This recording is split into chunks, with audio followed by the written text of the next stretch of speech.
आमच्या ह्या जाया पुजेचें वैशिष्ट्य अशें आसा की आमी दर वर्सा वेगवेगळी वाहनां तयार करतात आनी अंदू वर्साचें आमचें खाशेलें वैशिष्ट्य म्हणजे अंदू आमी आमचें शेष वाहन तयार केल्लें आसा आनी तेजेर श्री सत्यनारायणाची महापुजा बांदलेली आसा।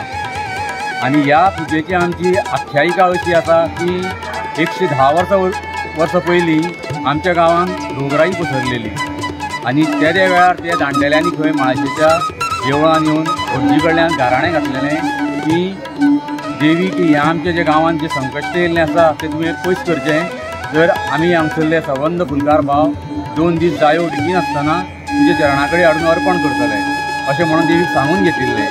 आनी त्या वेळार ती जाया पुजा जी हांगसरली चालू जाल्ली ती आयज मेरेन आमी हांगसर प्रथा चालू दवरलेली आसा। अशें हें आमच्या जायांची पुजेची आख्यायिका आसा।